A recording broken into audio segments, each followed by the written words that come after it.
Hello there, universe. It is I, Mr. Tags. As a game developer, there are times where you come across pre-made animations and assets that don't just fit what you're looking for, right? You try and use these animations, but you feel like there's something that's slightly off about them. And you try fixing it yourself. You put it in Blender, and then you find out that you can't really animate in Blender really well because, well, animation is hard for just this skeleton in Blender because you'd have to hide the mesh to see what bones you're selecting, and then if you're hiding the mesh, you can't see what you're doing, and the cycle continues. So, what I'm offering you now is something that's gonna make your job a hell of a lot easier. Think Disney or any AAA games studios that use control rigs for their characters for animations. You'd be thinking, yeah, that'd be cool to have, but I have to pay someone to do it for me and it's gonna cost a lot of money. Reasonably so. However, I have found the perfect tool just for you. It is called AutoRig Pro. More specifically, Quick Rig, which is an add-on for AutoRig Pro. Now, it's a bit pricey and, it's gonna be a little pricey for depending on your wallet size, right? But believe me when I say this is 100% worth it. All right, if you're using even a custom skeleton, as long as it's properly named, all the bone hierarchy are named correctly, this is going to make your life a hell of a lot easier. Now I'm gonna use a tutorial to show you how it all works. I'm gonna make a tutorial. In fact, you know what? This is a tutorial. Yes, clickbait. Yeah, this is a tutorial. Let's get into it. All right. First thing you're gonna do is head to blendermarket.com, and over here you search for Auto Rig. And once you do that, you should come across the top two results, which both say AutoRig Pro, and you're going to need both of them. You're going to need the first one, which is the full AutoRig Pro. You are going to get it for $40. Then get AutoRig Pro Quick Rig, which is the add-on we're going to use to create our control rig. All right. Once you purchase this, I've already bought this, right? Once you buy it, download it, and then now after downloading AutoRig Pro, what you need to do is right-click and unzip or extract to AutoRig Pro folder, or you can extract it anywhere, it doesn't matter. The point is, after extracting it to a folder, you should get Rig Tools and Rig Pro Master. Now, you find those files in Blender. You don't have to unzip them. Go to Preferences and then go to Add-ons. Click Install and find where you kept AutoRig Pro and install ProMaster. You should see modules installed, and then install Rig Tools. Modules installed. For me, they're not showing up because I already had them before, but if you click on this tab and click on User, it will show you all the user add-ons that you have installed into Blender. And AutoRig Pro and Pro Tools are here, they're already checked, but when you install them, they are usually unchecked. So make sure you check them to enable them, and then you install Quick Rig by just going to the download file. You don't have to uninstall you don't have to unzip Quick Rig, I mean. So you just install Quick Rig and it's all good. All right. Enable it, and we'll move on. Now, next thing you're gonna want to do is go to your Unreal project and let's see, use a mesh. Let's use, for my example, this big hulking guy here. All right, I'll send you a link in the comments if you really want to know where this mech came from. It's just called Dystopia Mech, but I like to call him Goliath. Now, I'm gonna export this in Assets Actions, export. And there's already one here, but that's something I did earlier.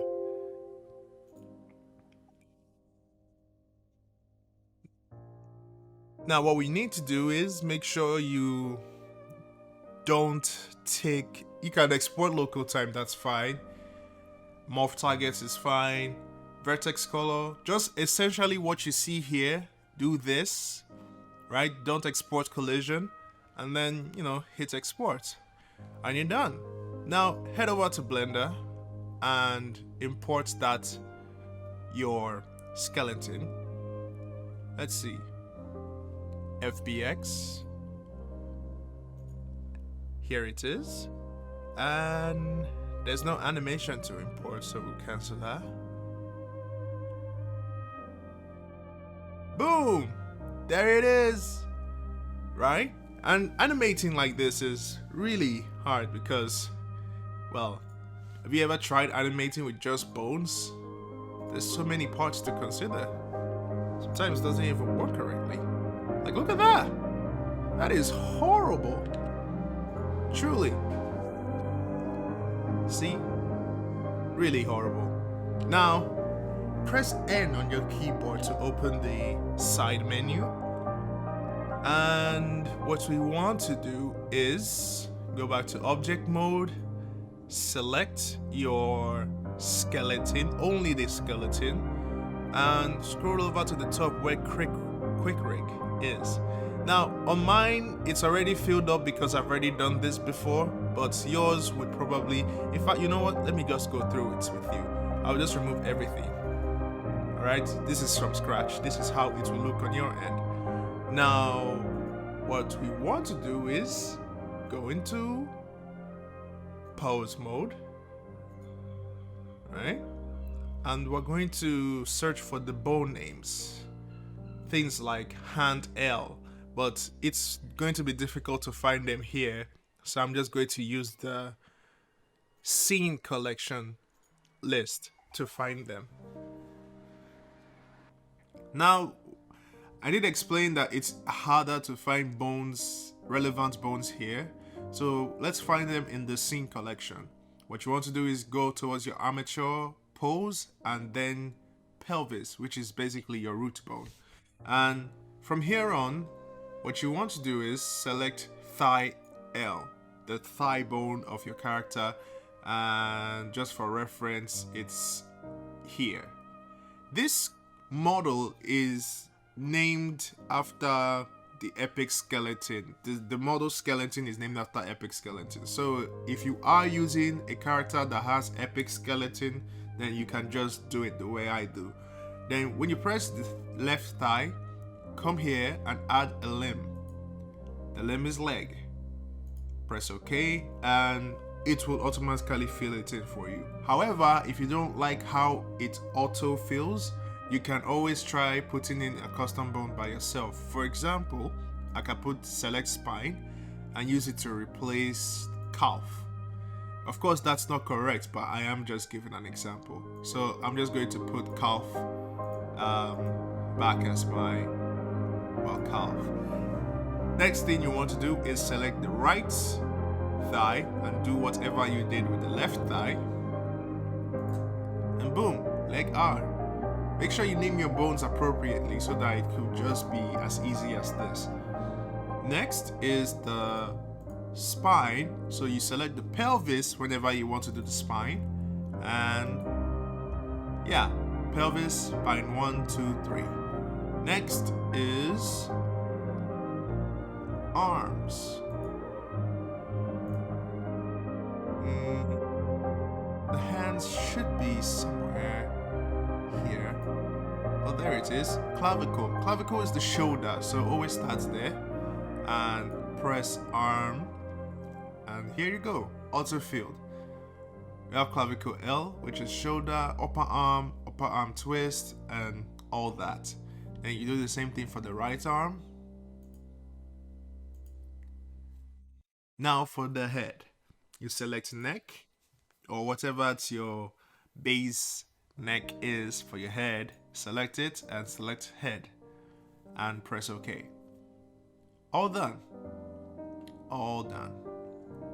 Next we press, now that you've selected all your bones and you're ready from legs, spine, arm and head, what you want to do is press quick rig.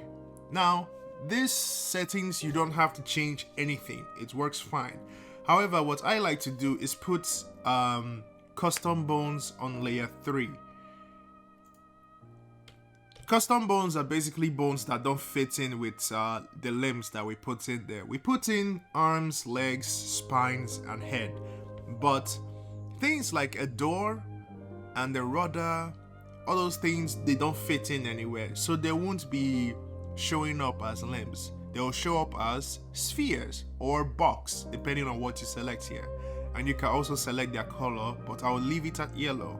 The reason why I'm going to put the custom bones on layer 3 is because I want to be able to hide all of them while I'm animating so that they don't just clog up my screen. Now let's press OK.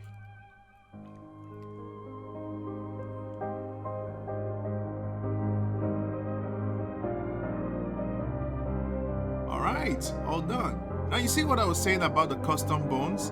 Things like this door here, right? It's the door. I'm not going to animate it in this scene, but it is a custom bone that didn't fit in with the limbs, so it's being represented by a yellow sphere. Now I'm going to hide all the custom bones so that they clog up less of my screen. I'm going to go to the object data properties, and here you see 3 layers are on, but if you count 1, 2, 3, the custom bone should be here, so select that. Oh, it's not. Sorry. Count here. Yep, this is it. So what you do here is press N to hide your tools. What we do here is, once you selected, press A to select all bones, then press H to hide them. Then you can select the first 2 layers and turn them on. Now we can freely explore our quick rig, and yeah, it looks very professional.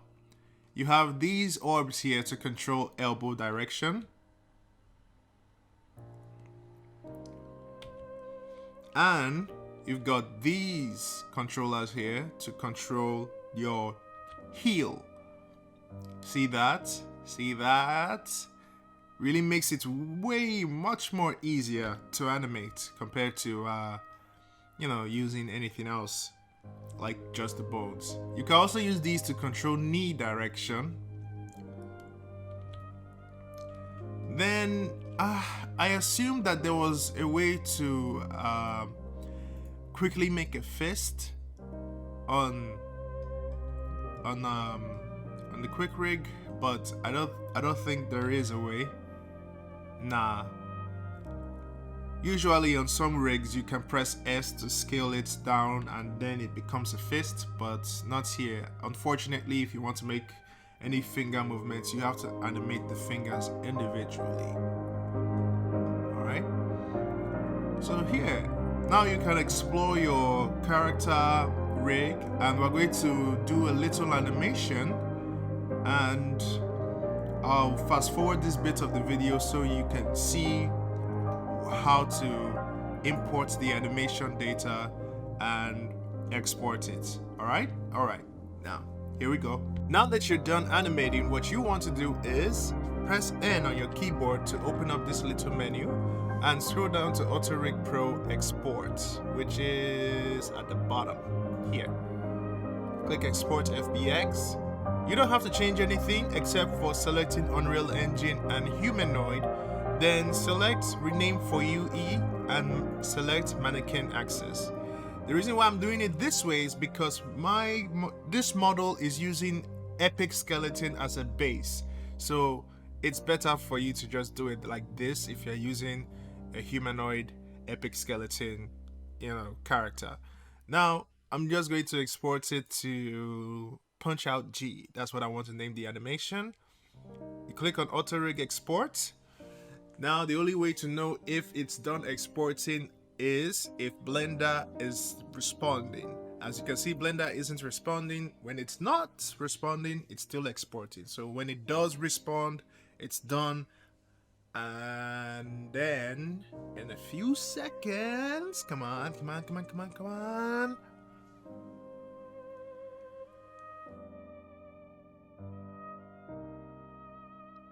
All right, now that it's responsive, we can import the FBX to our project file. Now let's head over to Punch-Out G, because that's the name of what I'm calling the animation. And we don't need the mesh because there's already a mesh for us to use, but we do need to select the skeleton that the mesh used when we exported it, and it was using SK Mannequin Skeleton. Yep, that's it. We import, and for this particular model it's using a chair, so you won't see it, but you know, let's move into the full model.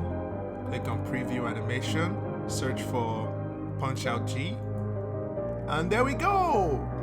Animation fully exported. Congratulations. Now you want to use it in a scene or in your game, all you have to do is drag out the animation, and then you drag him out into the scene. Wait, that's my scene. Wait, don't drag him into my scene. Hold on, wait!